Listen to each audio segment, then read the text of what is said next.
welcome. I'm really glad that you have come. This is a great turnout to help with us helping and assisting refugee resettlement. This is such a huge need, particularly right now with what has happened in Afghanistan. And so I appreciate you being here to learn and hopefully to really help.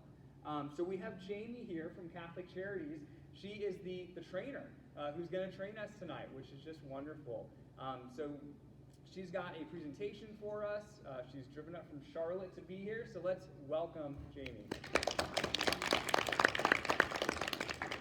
All right, guys, so I'm pretty loud, but if I'm not loud enough, just tell me, okay? So let me give you just a little intro about me, so I'm not just some random person up here talking to you all. My name's Jamie. I'm the volunteer coordinator at Catholic Charities in Charlotte.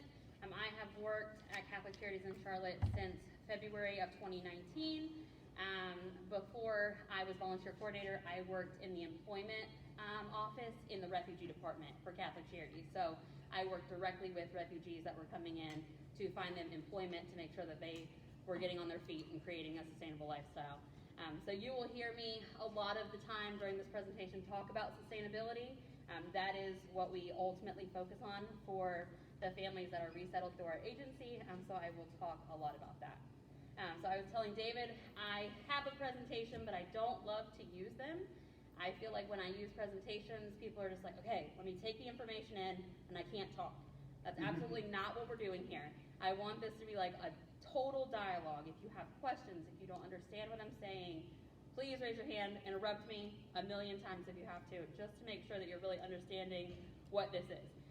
This topic can be a little confusing because there's a lot of information and there's a lot of misinformation that comes from all kinds of sources. So we want to make sure that you guys really understand what this is and what we're doing and what you guys are ultimately doing. Okay? So nice to meet you. Thank you for having me. Thank you for coming. Thank you for believing in this mission. And this work is so important, so we really appreciate it. So let's see. Let's just start by being totally transparent. So Catholic Charities during COVID, we resettled nearly none refugees. That was because of COVID. That was because of a time where people were not being let into the country as they are now. So with the new president, with COVID restrictions being a little loosened, Catholic Charities was given a number for the fiscal year, which for Catholic Charities is October to September of the next year. We have been given a number of 400 refugees. That number is different from the situation that is coming from Afghanistan. Those people are technically not refugees. They have been given the status of parolee. We don't love that name, we don't love the title, we don't love that status because it makes it sound not great. But a parolee is different than a refugee. So on top of the 400 refugees that we were been given, we also got 200 individuals from Afghanistan. So ultimately, Catholic Charities will resettle 600 individuals in the next year. So we have really been struggling and trying to catch up with having none to having 600 people. So there's a lot going on at Catholic Charities. And so let me kind of dive into the difference between a refugee and a parolee. So a refugee is someone who has been in a refugee camp. So the actual definition of that is a refugee is a person who has been forced to leave their home country in order to escape war, violence, or persecution. A refugee has a well-founded fear of persecution for religious reasons, race reasons, nationality, political opinion, and a membership to a particular group. So these people ultimately leave their countries. They stay in a refugee camp. The time at a refugee camp is not great. Most of the time they are sleeping on the floor in the dirt. And the process to receive refugee status can be very long. There are families that we have worked with that have been in that process for over 2 years. Sometimes something will happen, and then they will get back to the beginning of the list again. So the process can take a while. So the people from Afghanistan, they're receiving parolee status. That means there was something that happened that they got special permission to leave their country. Obviously, we know what happened, and then they got that special permission. The difference between refugee and parolee is a refugee comes here and receives a social security number. They are a citizen from like the day that they apply to the day that they, whatever. A person that is a parolee, they have to apply again to receive citizenship. They ultimately will apply for SIV status, most of them, which means that they will receive a status to stay here because they worked with the United States government. So that is kind of the difference. It's kind of hard to understand that. So most of our refugee arrivals come from the Congo, from Burma, Ukraine, and then of course, you have people coming from, Israel, Iran, Afghanistan, things like that.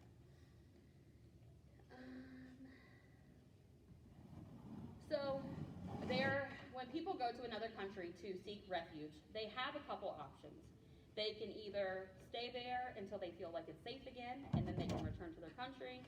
They can choose to integrate in the country that they sought refuge in, or they can apply for resettlement to another country, the United States being one of those countries. So there is a process. They go to the refugee camp, and then they apply to be a refugee in another country. Ultimately, that is decided by the United States government if it gets approved or declined. They are screened by the United States government. This process can take over 2 years. And then ultimately, all of a sudden it gets accepted. Hey, yeah, you can come. And it's very quick after that. They sometimes leave with clothes on their back. They go to the airport. They hop on a plane. And then it's decided where they're going. So most of the time, a United States tie is someone that is in Charlotte. And so someone has said, I have family there. I would like to go there, so that they can have a little bit of that support. Sometimes they don't have a United States tie here. When they arrive, Catholic Charities is a resettlement agency. There's another one in Charlotte, CRRA. Those are the only two in Charlotte. But Catholic Charities is notified, hey, you have family coming. Their flight arrives at 9 p.m. tonight.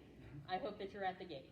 That's pretty much all we're given besides like birthdays, genders, and sometimes names. Wow. Sometimes names are made up because there's a language issue. And so they don't actually have an assigned name that they're aware of. So that looks really funny on the sheet that we're given. But our case management team goes to pick them up from the airport and brings them to Catholic Charities. Sometimes they take them right to their house or their apartment.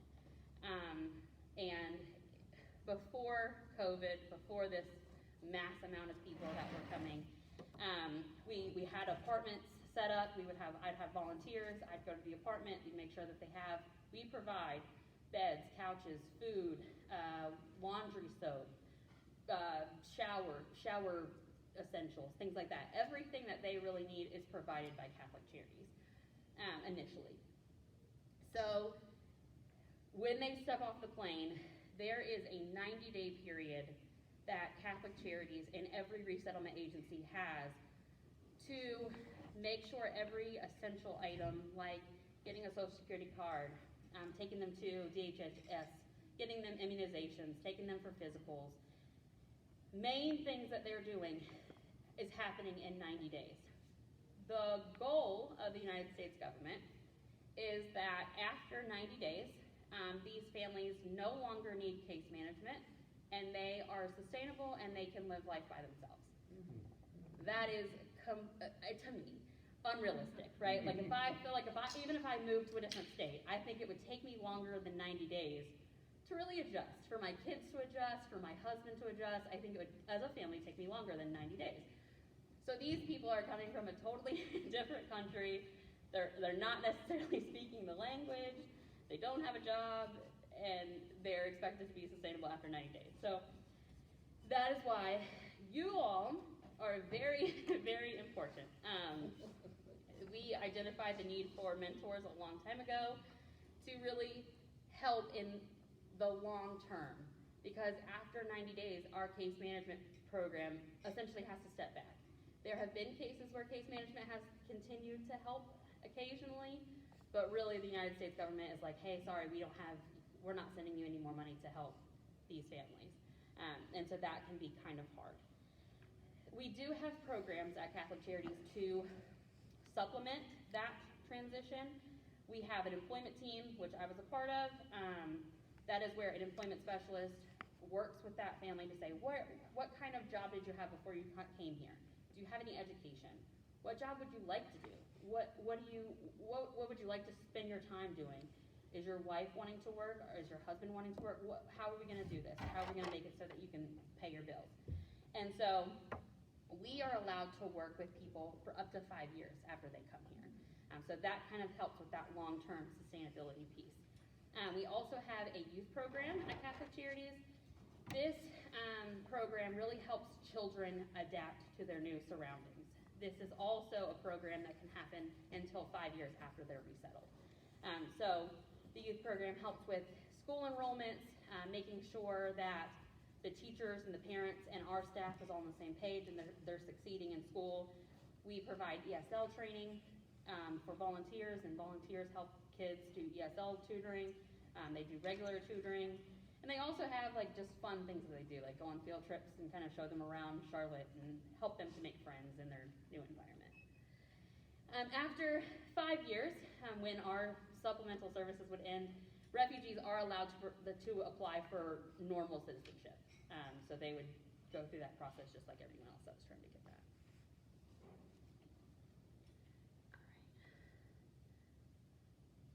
So in the United States, the cap for refugee admissions was set to $62,500 by President Biden. So that, I think it was like 17,000 maybe the year before. So that's a big increase for everyone in the United States. So yeah, going back to that first 90 days, we make sure that we set up apartments and kind of help them through that process. We greet them at the airport.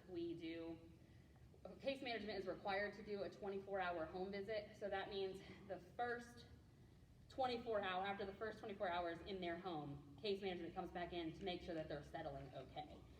They kind of do like some kind of emotional check to make sure that they're okay, and answer any questions that they can. They come in with a translator in most cases if there's not a staff member that speaks the language, just to make sure that we're really addressing any of the needs that they have. We also are required to provide cultural orientation. This is something that is done by a case manager or a volunteer if they've been trained, that really goes through the ins and outs of things like, this is what a smoke alarm sounds like if it's going off, because those are not things that they understand. This is how you would pay a bill. This is how you're going to fill out a W-2 form if you go to work. These are some of the options that you have for childcare or going to school. And we also enroll every person into ESL classes as long as they're willing. Most of the time they're willing, and so they go right away. But this is provided by CPCC.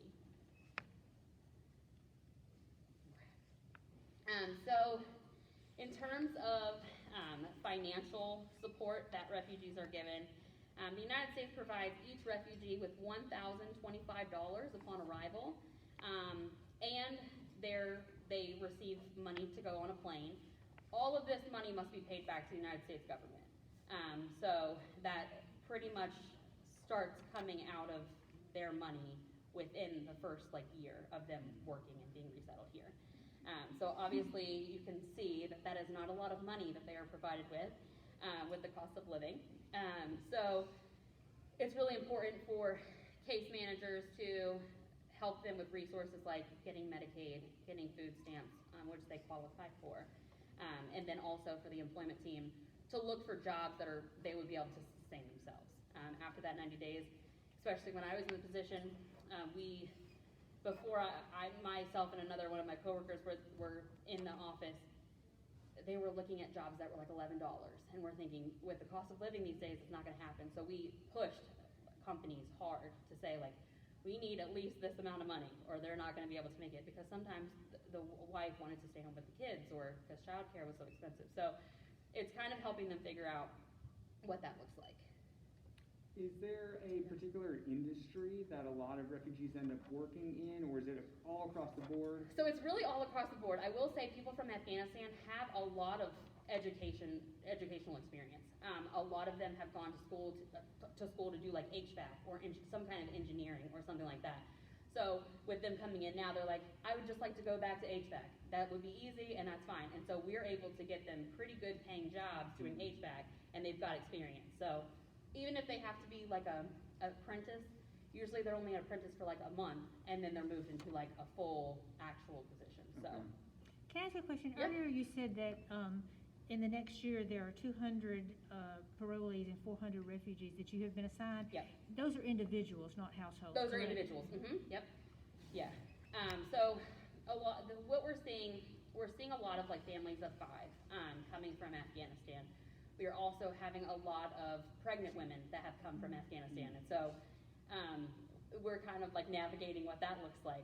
We had a family that just had a baby, so we're kind of navigating like that just doesn't happen to us usually, and so I like had a text message on my phone today that was a picture of a baby, and I'm just like, whose baby is this? And then they're like, oh, that baby was born Saturday, and like we need furniture for them like today. So I'm like, oh, okay, great, we're gonna get furniture then. So yeah, there's a variety of families, but we have had families that are like 8, but then we've also had people that are just a couple or an individual.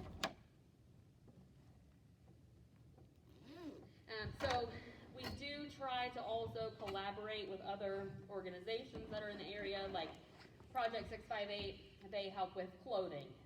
That's not something that Catholic Charities has. We don't have a capacity to take clothing. So if we have a need for that, we kind of reach out to them, hey, we need clothing, like right away. Also, there's an organization called Beds for Kids. We have had a need for a lot of bunk beds recently with all the bigger families because, of course, when you're placing a family of 8, it's not always possible to get like a 4-bedroom house, you know? So we're having them provide bunk beds, which is great. So that has been really helpful. So long term, this is just a couple statistics about refugees and people that are coming here from other countries.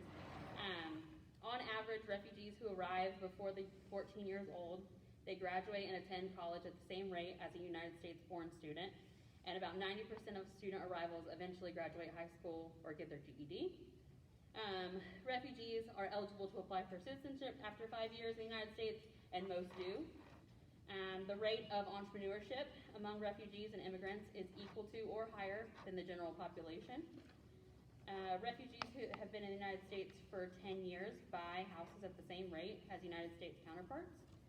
And speaking of self-sufficiency, after 6 years, most refugees work at higher rates than native-born Americans, and after 10 years, they receive welfare and food stamps at the same rate as those who are born in the United States. So that kind of just shows you it's not necessarily a sprint, and it does take time, and it takes a lot of support, but ultimately, they really prosper in the United States. So some of the challenges, I like to be really transparent. I'm a very transparent person. I think this is very important when doing this work. Some of the challenges when working with refugees, there's obviously cultural barriers, there's education differences, there's different family roles that come and different cultural adjustments that happen. Transportation is always an issue. Access to services can be sometimes harder if they're working for themselves just because there's a language barrier. Sometimes there's a community misunderstanding. I think we all understand that. There's housing issues. Sometimes there can be employment problems. There's financial needs that can't always be met. And the biggest one, I think, is the translation and interpretation, just a difference of language. I'll kind of speak to that. I think that this is something that has been communicated to me through mentors who have done this in the past. That's the hardest thing for them. Because obviously you're so excited to help, right? You just want to help so bad. But to know what they need, you have to be able to communicate. That's where there's kind of this difference, and it can be hard. I'll tell you kind of like my experience. So when I worked in employment, there was this woman that I was constantly taking on her to job applications and job interviews. and she was from the Congo, and so she spoke Swahili, and that is not something that I think I will ever be able to speak. And so the first time she got in my car, I was just like, hey, how are you? Like, just, that was my natural way, right? And so she was just like, you know, but like she communicated, like she was waving, she was like friendly, she was happy to be in the car. And then she didn't say anything the rest of the time. And I was like, okay, yeah, like you get over that, like, oh, that was kind of uncomfortable, you know, because you just want like them to know, like, oh yeah, I'm here for you, so bad. So the next time that I was in the car, we were like driving on the way to South Carolina, and Carolyn's was like on the right-hand side, and she's like, and she's like tapping on the glass because I guess she had never like seen that before, so like she was trying to understand what that was. I was like, oh yeah, that's Carolyn's. I went there one time. Like they have roller coasters, and I was just talking. Like I was literally just talking. And so then I was like, oh, okay. And she was like, yeah. And she was like, yeah. And she said, yeah. And I was like, oh, yeah, okay, cool. Like you might not have any idea what I just said, but like thanks for like noticing, you know. So then I worked with this woman probably like 2 months, and I was taking her constantly. And so one day I picked her up from work where she had a job because she wasn't able to find a ride, or we couldn't find her a ride. So I went and picked her up myself. And she got in the car, she goes, hi, Jamie. And I was like, yes! Like I was literally so pumped. Like I had literally never been more excited, I think. And I'm like, I have 2 children, imagine that. So like I was literally so excited that she grew, you know, like she had really, and she had been going to ESL classes and really trying. And so it was just so gratifying. So if you can make it over that really uncomfortable feeling, like you will really get a lot out of it. People from Afghanistan, if that is the family that you all get, they come with a little bit more English than people that are coming from the Congo. And they are able, most of them have heard it at least, and so they're kind of already having that exposure. But it will still be uncomfortable. So as long as you guys can make it through that, I think that you guys can make it. This shows my ignorance, but is the other kind of dominant language in Afghanistan, is it Arabic? It's Dari. Dari. Yeah, Dari is the other, like, is the main language, and then Pashto maybe is the other one. Okay. And so we do not have anyone on staff that speaks that language. Okay. So we are relying on volunteers that do, from the community that speak that language, to kind of help us with initial paperwork, getting them enrolled in things, and if families are being matched with mentors, that person can kind of be there to supplement it if needed. Got it. So that's kind of how we're doing that. Let's see. So some things to keep in mind, and we'll talk more about this when I go through this manual. But the goal of mentors in this scenario is to reduce the burden of initial immediate hardships, but also we don't want to foster dependency. We do not want to create a situation where a family feels like they can't thrive without a group or without case management, and we view our own staff the same way.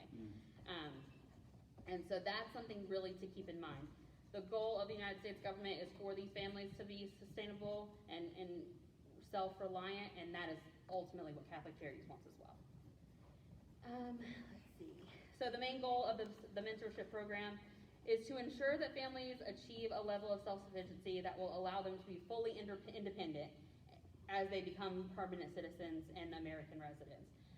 So it's really kind of like a learning process. You all will really learn what that looks like, and I can give you guidance and kind of tell you kind of what that looks like. But really, it's about just being there and kind of showing them the ropes. Many of them don't know how to pay a bill. They definitely don't know how to pay a bill online. They don't know how to pay it on their cell phone, anything like that. So it's really like taking those things that you all do every day and just transferring it to be like, oh, hey, like, this is what this looks like. This is what a calendar is. Like, this is how I make a budget. Things like that. Jamie, yeah. Do they get a cell phone? Many of them do have a cell phone. There used to be a program that they were given a cell phone. I'm not sure if that program is still in play, but within like a month, usually most of them have a cell phone. So, and it's just like a basic like smartphone. So, speaking of like things that you guys can do, you'll be a friend. You won't be overly friendly, but you'll be a friend. You can volunteer with them. You can advocate for them in the community. You can teach them, and ultimately just be there for them. So do you guys have any questions before I kind of go through this training manual more specifically? I'm throwing a ton of information at you guys. I know. Go ahead. Do they come, Yeah. do they come with their COVID vaccines up to date? They do. So when they are arriving, there is a period of quarantine, especially from individuals from Afghanistan. They have gone through quarantine on a military base, and they are receiving COVID vaccines when they are going to get their initial immunizations when case management is taken to the health department. So within the first couple of days, they're going to the health department to receive those immunizations, and that is one of them. Yeah. Are any of these folks, for example, from Afghanistan, are they still in jeopardy with the other political forces that cause them to leave? Are they in jeopardy potentially here? So they're not in jeopardy here. Ultimately, the United States will keep them safe. There is a chance that they could choose to return if they want to go back, or there is a chance, very small, it rarely happens, that they could be asked to go back. If there is an extreme reason that they do not want to or they cannot, they will receive SIV status and then they will be able to stay here permanently. That happens most of the time. There's rare cases that they get sent back, and there's more cases that they choose to go back on their own. Any other questions? What is SIV? You mentioned it before. Special, hold on. You're testing my skills here. Hold on.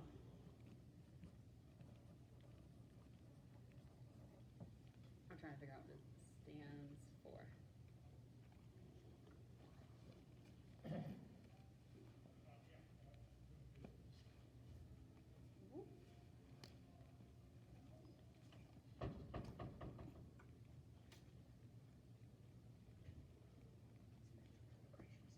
Thank you.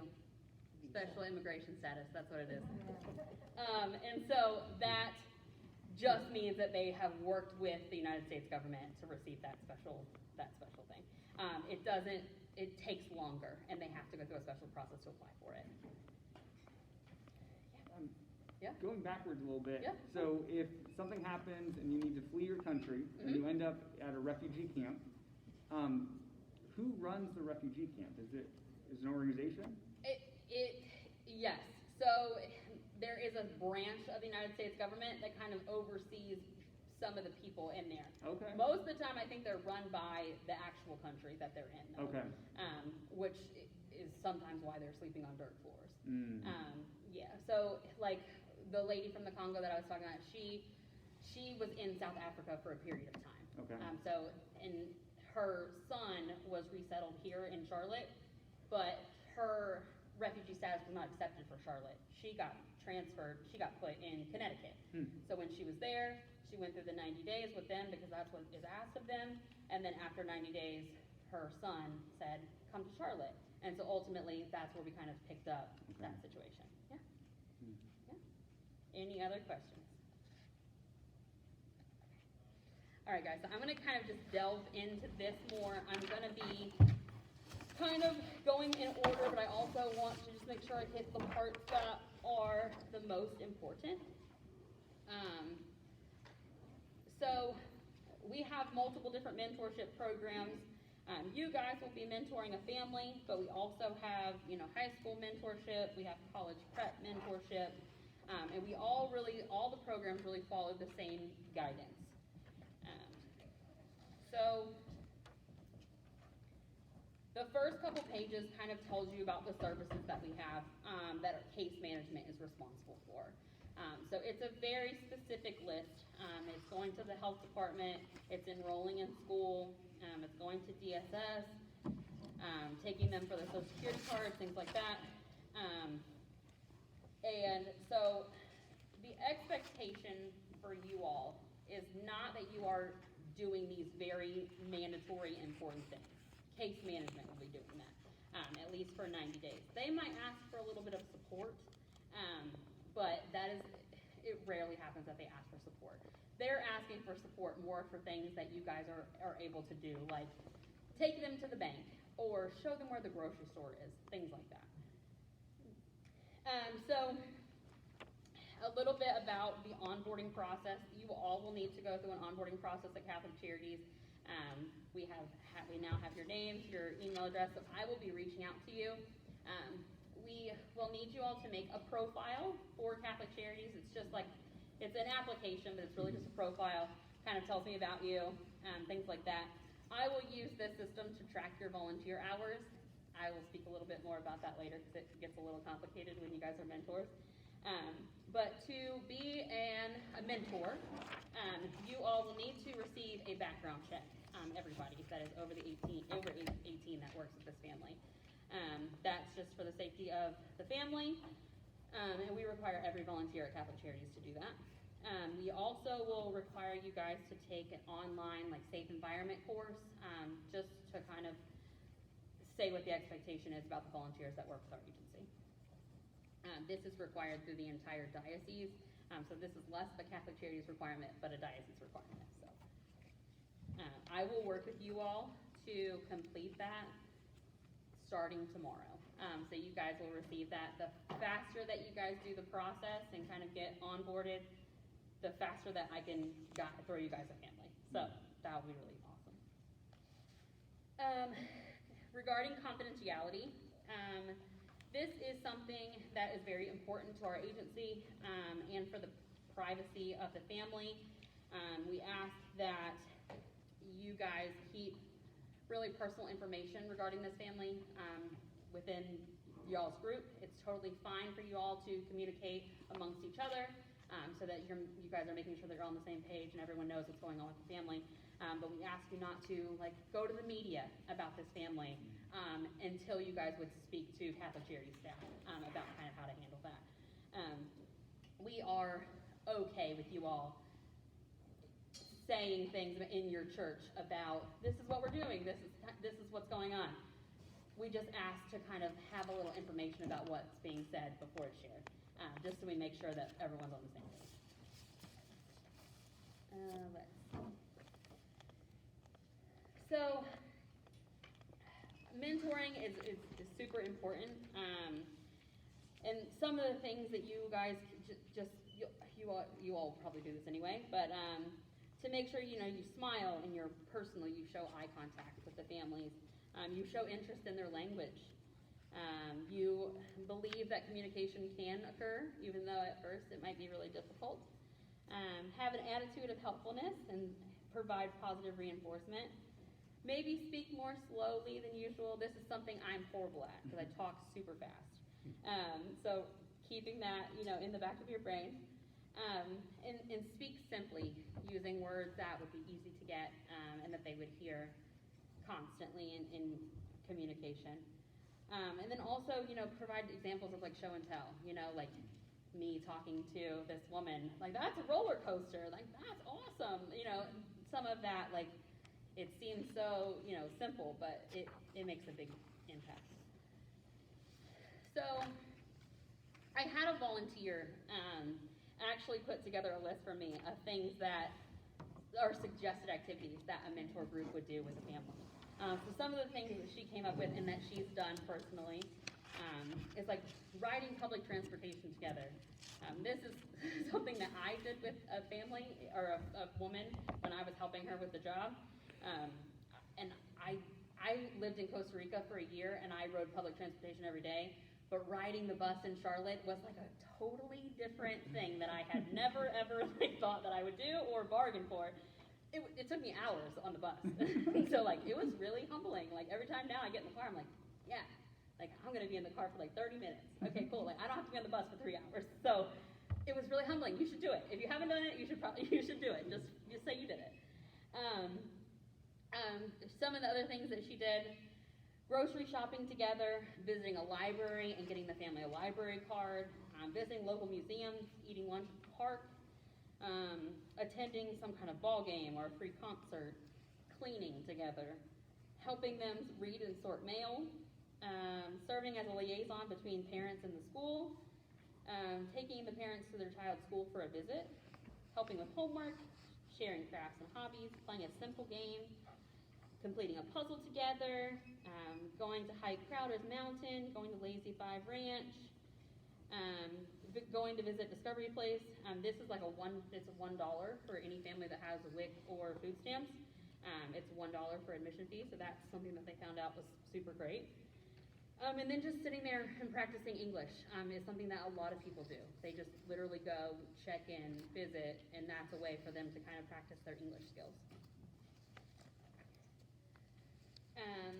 And then also things that mentors have thought about that I didn't necessarily think about is like making sure that they know when like bank holidays are, or when school holidays are, or daylight savings time, things like that, things that people are not necessarily adjusted to. Now speaking to some of the spiritual and cultural considerations that need to be made, Catholic Charities serves every single kind of person regardless of if they're Catholic or not, regardless of race, anything like that. And so Catholic Charities never puts their religious views on the people and the families that we serve. This is an expectation for every mentorship group as well. We have had mentorship groups from all kinds of parishes. The families come to the church. They have like a picnic, a brunch, anything like that. So that is totally and great and fine. It's totally fine. We just ask that we be considerate of their religious views at the same time. So that's just kind of something to, keep that in your head. And also culturally, people don't always practice the same thing as we do. A lot of the times people ask you to remove your shoes. So this is something that you'll get when you all are matched with the family. The case management staff, and probably me as well, will be there at the first introduction between whoever goes to see the family first. And case management will say, this family likes you to take your shoes off. And so that's something that I will be respectful of. I'll take my shoes off at the door and then I'll walk inside. Things like making sure that you're dressed conservatively. Families sometimes have religious views about that. Also, be careful about physical touch.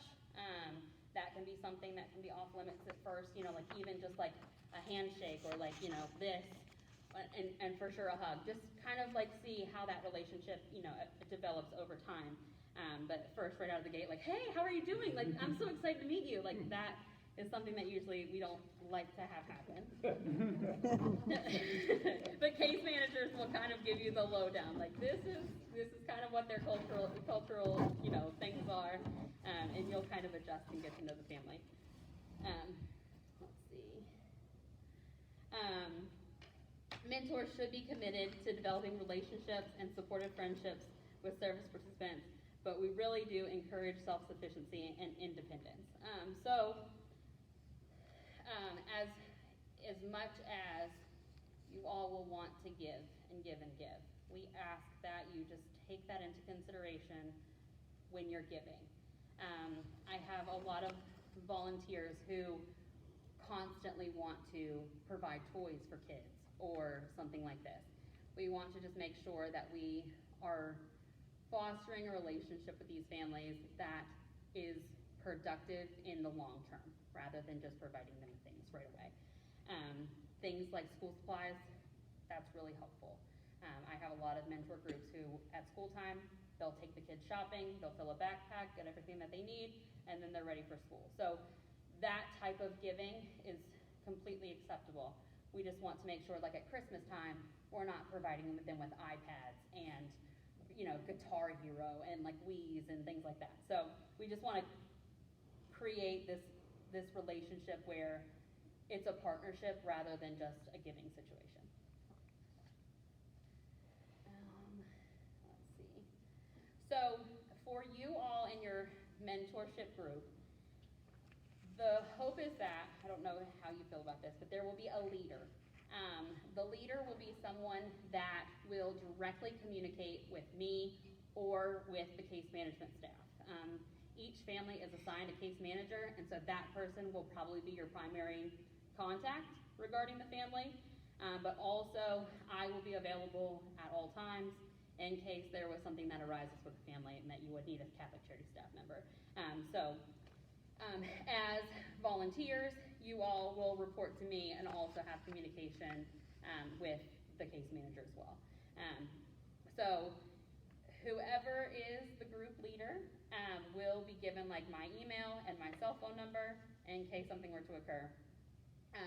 This rarely ever happens that someone needs to contact me like out of the blue at like 10 o'clock at night, but I want you guys to be able to feel supported as well.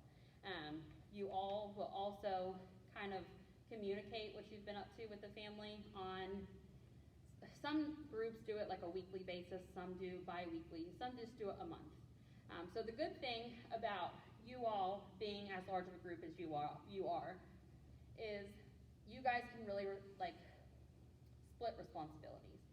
We ask for mentors to take what they're really good at and do that.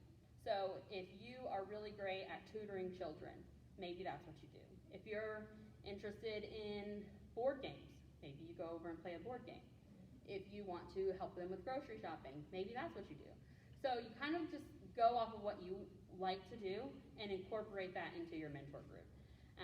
So I have another mentor group who will be starting with a family, and the leader is the one that wrote these activities down. She's like, yep, I'll be the leader, and that means that everyone will constantly be texting me about what they're doing. And so that's true. Like when you're the leader, ultimately you are getting like a lot of updates about this is what I'm doing this weekend. And so it'll be a lot of communication between all of you just to kind of figure out how you're supporting the family, but you do that however you want to do. There is a lot of freedom in this, and that's what's really great, and a lot of flexibility.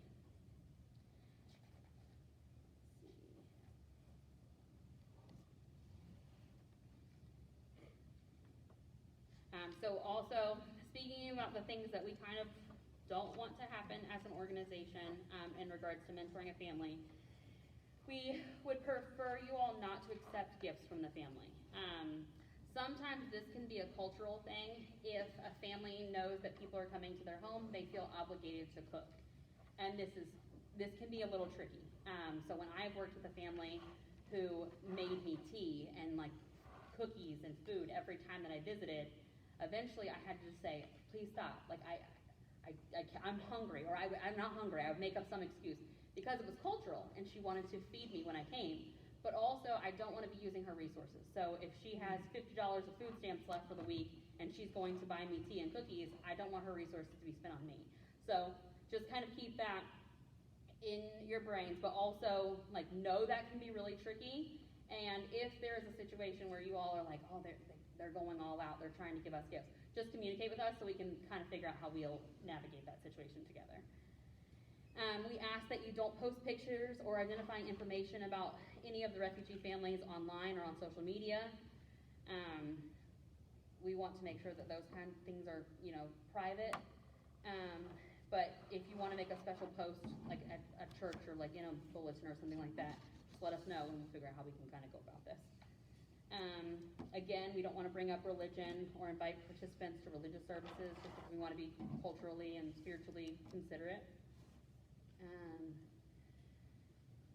If a family asks for something that is an urgent need, please contact Catholic Charities. Don't feel like you have to do it all by yourselves. We are there to support you. If there is something that is happening outside of your volunteer role, contact Catholic Charities staff, me, or whoever the case manager is, so that we can make sure that we are fulfilling that need instead of you all. Like I said, there is a little leniency out of that 90 days. We will continue to support you all from the time that you are working with this family.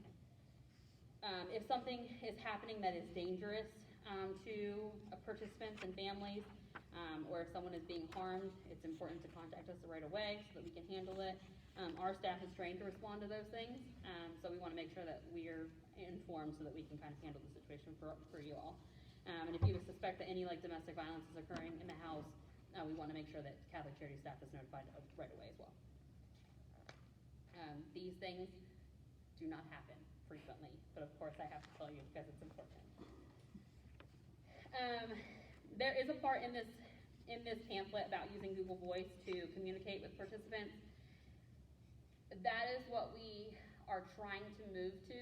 In full transparency, we have not used Google Voice with this before. So we are still trying to navigate what this looks like. So bear with me. I will communicate with you all regarding that when I have more information about that. It is a lot easier just to give someone your cell phone number. I do this constantly. But we also want to make sure that you all have boundaries for yourselves, and we don't want you all to receive calls constantly and in the middle of the night and things like that. So stay tuned for more information about that, because we're trying to figure out what we're going to do about that. And then, obviously, during that first 90 days, the family is getting a lot of support from case management. But after that period, that's kind of when you all will really be hitting the ground running. You all will be almost the main point of contact for this family. What's been going on? Like, what's going really good? Are you guys okay? And so we will check on you, especially me. I will check on everyone, whoever the group leader is. I'll make sure that you guys are feeling supported and okay, bi-weekly to monthly for sure. Also, like I said, you'll be given my cell phone number, and so anytime that you needed to check in with me, you can check in with me. And then there's also something in here about self-care. This work can be kind of hard. It can be taxing, just because sometimes you don't feel like you can communicate, or their stress in their life can kind of jump onto you. We want to make sure that you guys are taking care of yourselves. So just make sure that you're taking care of yourselves, communicate when you need to, because Catholic Charities is 100% willing to support you all with any needs that you guys have. And that's all that I have that is in the training manual. I really want to open it up to you all to kind of ask questions and make sure that you guys get all the clarification that you need for this process. Do you plan activities for them to mingle like with other Afghanistan refugees, or do you want them assimilated into the community and break that contact? So in the past, we have tried to house people very close together from the same country or from the same nationality to try to create that natural mingling. That is happening less now because there's a housing crisis and we're kind of all over the place with where we're housing people. So what happens is usually case management will kind of push those like situations or set them up for things like that. That happens usually in cultural orientation. We have a big room like this, all the families come, and then they kind of say, oh, like they're from the same place as me, or like, hey, I know them, like how cool is that? And then they kind of create that natural mingling, but also there's community members and community groups, like there's a Muslim community group. They have already reached out to me. They've supplied like probably 100 welcome kits, and so we will kind of work with them to say like, oh, like, do you guys have activities that we could tell these families about to kind of say, oh, like, let's see if we can create friendships, things like that. So, yeah. So we would provide transportation and take them to these events? You like can, if they were living here? yes. So if you're comfortable driving the family, Catholic Charities requires you to become an approved driver. So this process is just something that happens online. And that's just so that you guys can drive families in your car. Obviously, your motor vehicle record gets pulled. This is something that's done through the diocese and not necessarily Jamie. Woo, thank goodness. But it's a really quick process, and just to make sure that we're creating a safe place for you all since you're driving families, and also safe space for them. So, yeah.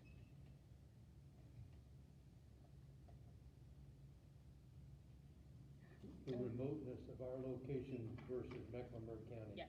And we'd also heard that potentially shorter term stays here until they can go elsewhere. Right. How does that play into what we're hearing now? So that is different. That's tricky, which is we're up for challenges. So in full transparency, Catholic Charities is resettling these families, and we are putting them in a hotel because we have no housing. There are not affordable apartments in Charlotte, as you probably all know.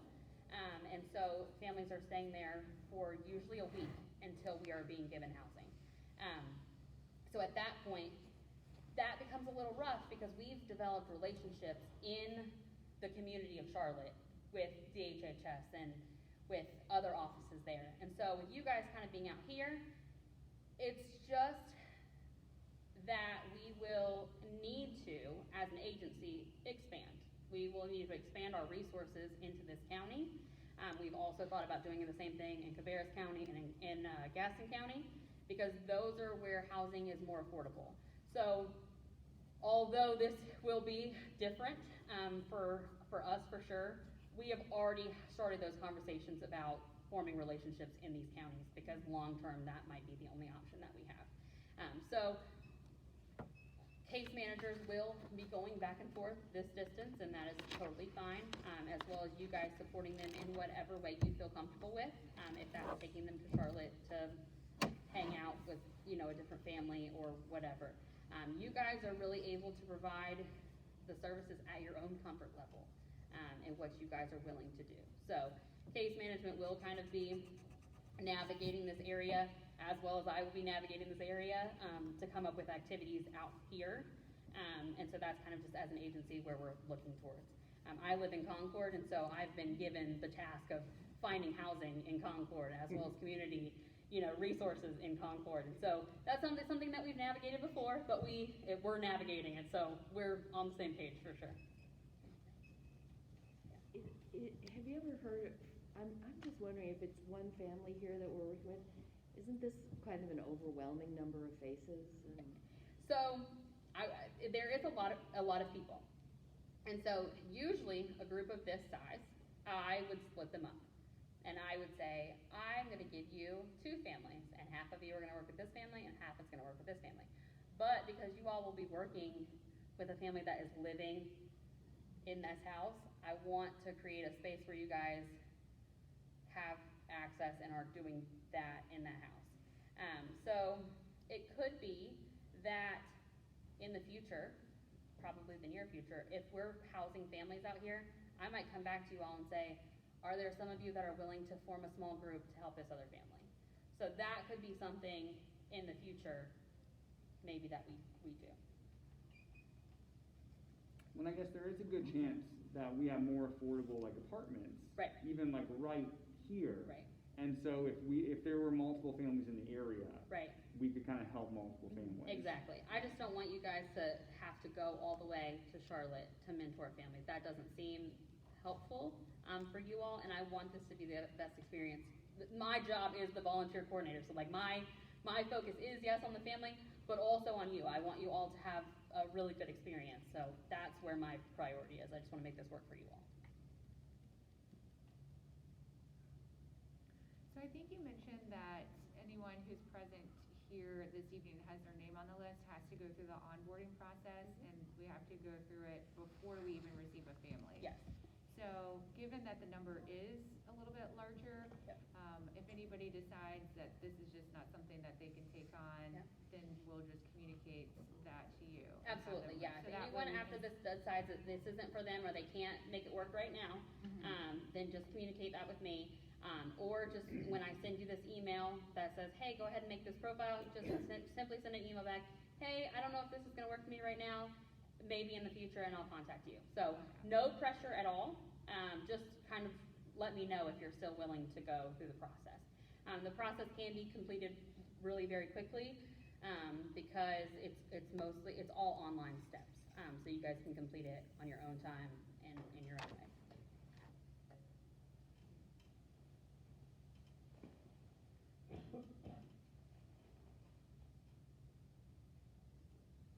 I'm sorry if I missed it. You're fine. How long do we anticipate the family to be in remand before they transition to another form of housing? Would you like to speak to that? Sure. Well, it sounded a little up in the air Yep. with Sandy. Yep. And so what I've said from the church standpoint is that we're flexible. We want to help however we can. And I know you guys said don't offer it for too long. Right. Because again, don't want the dependency. Right. And so I think there were some internal discussions over how to use this house. Yep. And those are not conversations that I am necessarily privy to. So we are really struggling with housing, and so I think we're trying to I think we as an agency are trying to figure out how to best use the situation. But also, because you all have now been trained as mentors, I will be advocating that there is a little bit of consistency for you all. I don't want for you all to be hitting the ground running with the family that is living there, and then you all have to travel to Mecklenburg County every day. That's not something that I'm going to be advocating for, because I don't think that works long term. So that's kind of something that I'll be advocating for. I want you guys to be able to have something that's safe and comfortable for you all as mentors. So. Well, even if they weren't in that particular house, like let's say we were in Charlotte. Right. How long would our mentor program be? Would So, it be like 5 years? We ask for a 1-year commitment. After 1 year, we are hopeful that you all, case management, and with the development of the family, that they will feel comfortable kind of working them way out. In full transparency, there are families that were matched 4 years ago before I started working at Catholic Charities that are still having 1 or 2 people kind of follow them and make sure that they're okay. And this happens a lot. So there might be a couple of you that ultimately you just have this deep connection to this family, so it's harder for you to kind of walk away. So that long-term support as a friend is fine.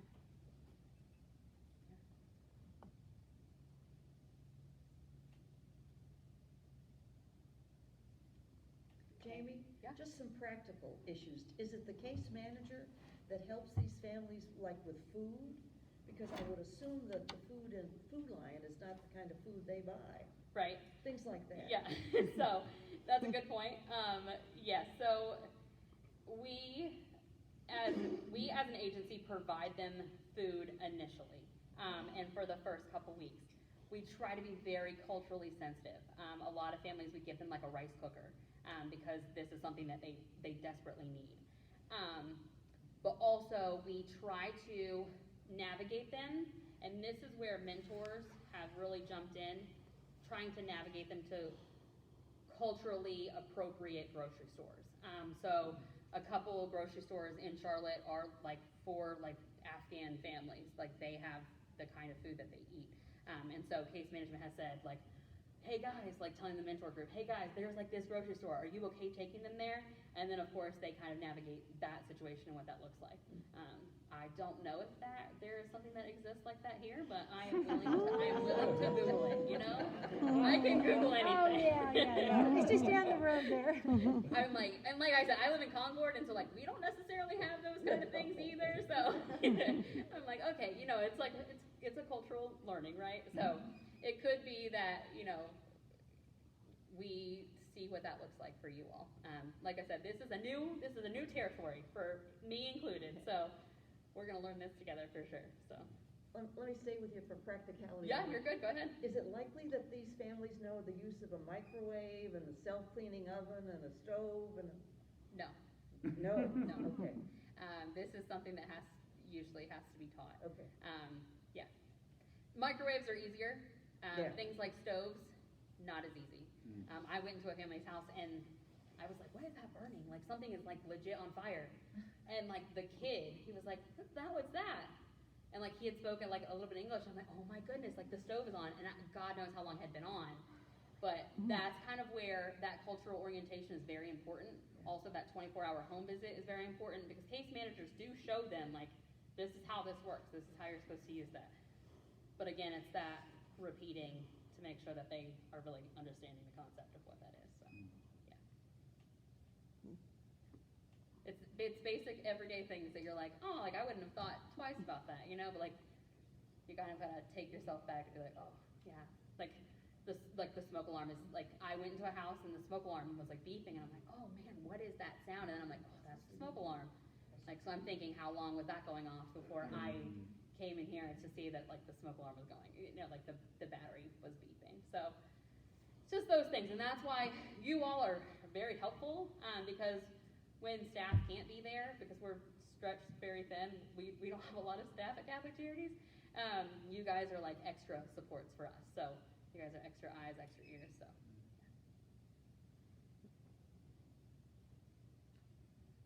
Have the families from Afghanistan, there's 200 people, have they already begun to be resettled? Yes. Okay. So we have gotten, I think over 10 families from Afghanistan at this point. Last week, I was in a house with a volunteer group all day, setting up the house for them, and it was a family of 8. Okay. So, yeah. So, say all of us finish our onboarding process, how quickly do you think that we would receive a family? I think that Sandy was waiting for you all in the house. I think it could be like in the next couple weeks. If that house is ready and you guys are ready, as long as you guys are onboarding, the onboarding process could be essentially done. If you guys all do it fairly quickly, it could be done in like a week. So, pretty quick? Yeah, pretty quick. Which is really great, you know. And that's something that you guys have a little bit of an advantage because you all are essentially providing housing, whereas I have other mentor groups who are kind of waiting until we have that permanent housing for families. Because we want to make sure that families are in a permanent setting before we just throw mentors at them. So that's other groups are ready and not yet being matched just because we're not quite ready yet. So. I mean, our location, do you provide transportation, or what are they gonna, or is it all provided by volunteers? Case management provides transportation. So we have vans that we transport families to the medical offices, immunization offices, things like that. So those things that really are required to happen, case management provides transportation for that. Anything that you guys do extra, ultimately you guys will be providing transportation, but you'll be doing that kind of later after that 90 days important stuff is done. What about getting the children enrolled in schools? So case this is something management, that we will have to navigate because we have never been in Lincoln County before. So the youth program staff, they will kind of come out here, see where they're being assigned school, and then work with that school directly. So case management staff and youth program staff will come out, make sure that we do in school enrollment, and then also try to provide them services. Our after school program happens in Charlotte, so I don't know how realistic that is. But we can provide them ESL services and things like that on a laptop and things like that. So we'll try to make sure that we are including them in the best way possible. So you said a lot of them don't know English. Right. So in the process of enrolling in school, do they have a translator to help them? Yes. So Catholic Charities, for any business that we have, we will provide a translator. Either we'll pay the translator or we'll be a volunteer translator. The school also usually has a translator that they can find through the guidance program and things like that. And then Catholic Charities, as needed, will provide a translator to make sure that we're making sure that we're all on the same page. Like I said, that youth program school situation happens for 5 years. So there's no struggle when it comes to that. The youth program will stay on top of that. Okay. Yeah.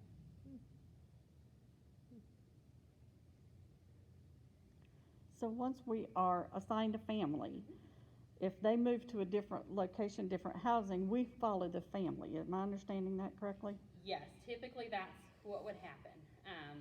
And so because you guys have already developed relationships with that family, we want to make sure that you guys are kind of providing them the support.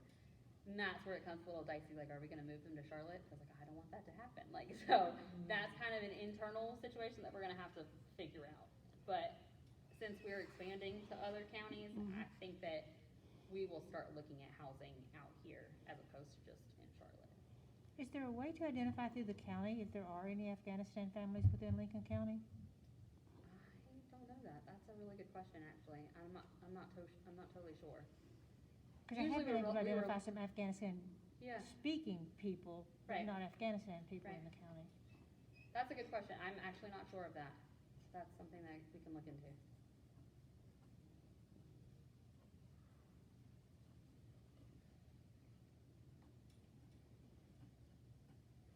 Any Do you other like work with mosques, for example?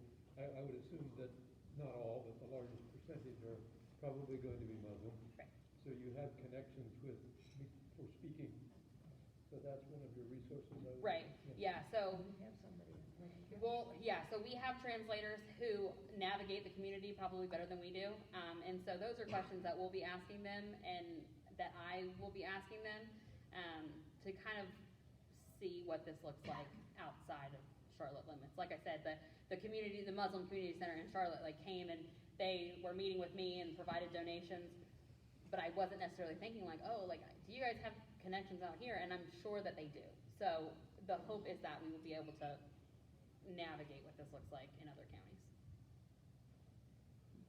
Well, I want to be aware of your time. No, you're good. But are there any other questions?